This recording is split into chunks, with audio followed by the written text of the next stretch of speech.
Hello दोस्तों, आइए आपके बीच फिर एक नई कहानी लेकर आए हैं। एक बहुत ही अच्छी मोरल स्टोरी।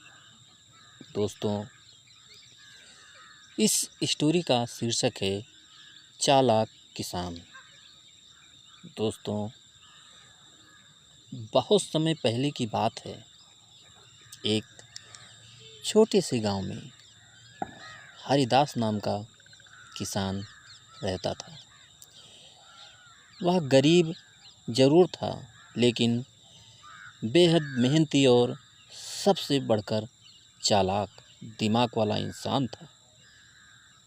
उसके पास ज़्यादा ज़मीन नहीं थी, पर जो थोड़ी बहुत ज़मीन थी उसी पर खेती करके वह अपना और अपने परिवार का गुजारा करता था। हरिदास बचपन से ही समझदार था। गांव के लोग अक्सर कहा करते, यह लड़का भले ही गरीब है पर अक्ल का धनी है। वही अक्ल उसकी सबसे बड़ी ताकत बनी।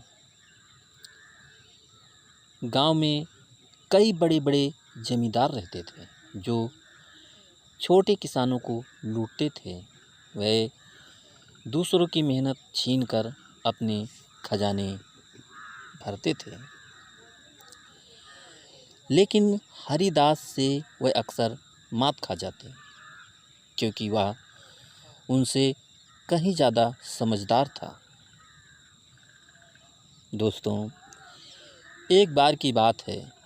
गांव के बड़े जमींदार ने यह ऐलान किया कि इस साल जो भी किसान सबसे अच्छी फसल उगाएगा वही उसकी ज़मीन पर खेती करने का हक पाएगा। यह सुनकर छोटे किसान डर गए। सबको लगा कि अमीरों के पास तो बैल, बीज और पैसे ज़्यादा हैं, वही जीतेंगे।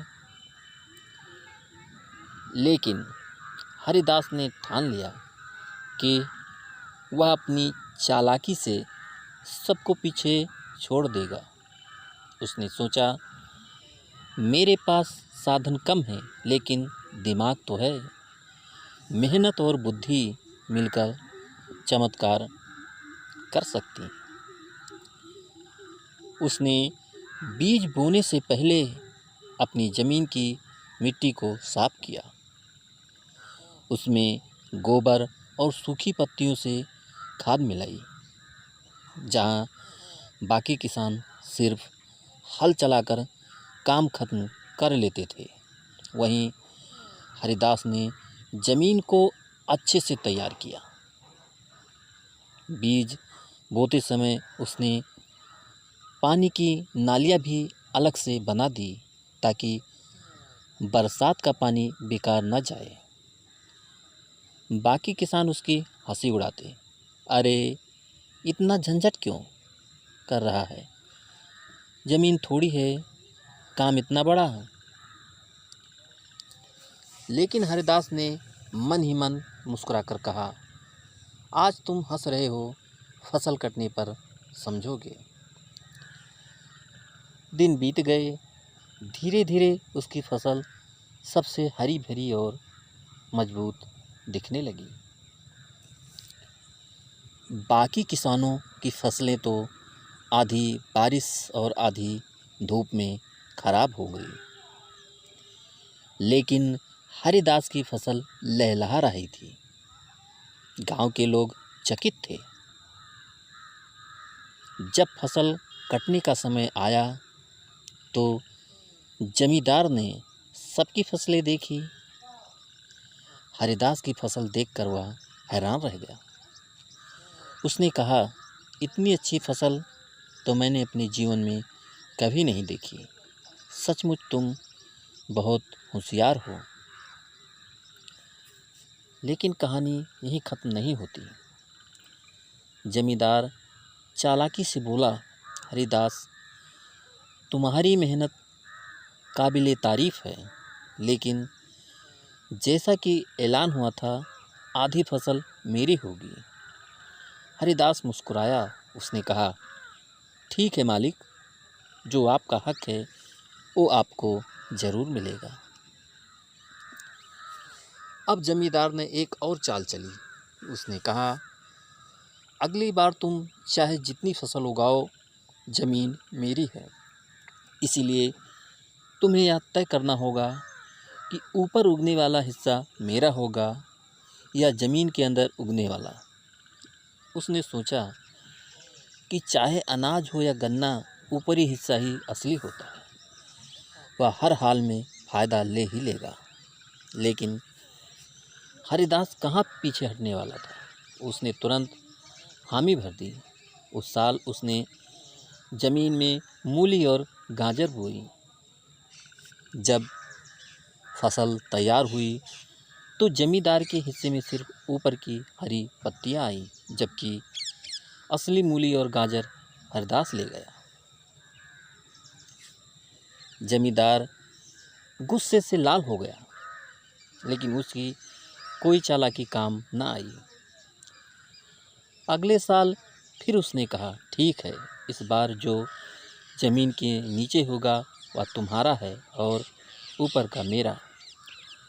हरिदास फिर मुस्कुराया। उसने इस बार गेहूं और धान बोए। जब फसल आई तो जमींदार को सिर्फ खाली जड़ें मिली और हरिदास के घर गेहूं के ढेर लग गए।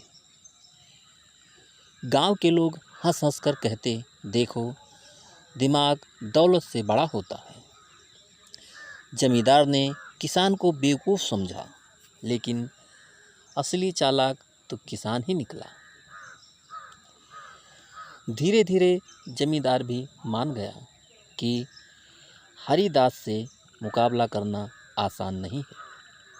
उसने किसानों की बुद्धि की तारीफ की और फिर कभी उसे परेशान नहीं किया। हरिदास ने अपनी मेहनत और अक्ल से न केवल अपने परिवार का जीवन सुधारा, बल्कि पूरे गांव के छोटे किसानों को यह सीख दी कि अगर दिमाग से काम लो तो बड़े से बड़ा दुश्मन भी हार मान लेता है। उसकी कहानी पीढ़ी दर पीढ़ी सुनाई जाती रही। लोग कहते, मेहनत सोने की चाबी है और अक्ल ताले की। चतुराई दोनों साथ हों तो इंसान कभी हार नहीं सकता। तो दोस्तों, इस कहानी से आपको क्या सीख मिली हमें कमेंट करके बताना और एक लाइक ज़रूर कर देना। और दोस्तों, अगर अभी तक आपने हमारे इस चैनल को सब्सक्राइब नहीं किया है तो प्लीज़ जल्दी से आप हमारे इस चैनल को सब्सक्राइब कर लीजिए, जिससे इसी तरह अच्छी अच्छी कहानियाँ आप लोगों के बीच पहुँचाता रहूँ और आप लोग कहानियों का आनंद उठाते रहें। तो एक नई कहानी के साथ फिर मुलाकात होगी। तब तक के लिए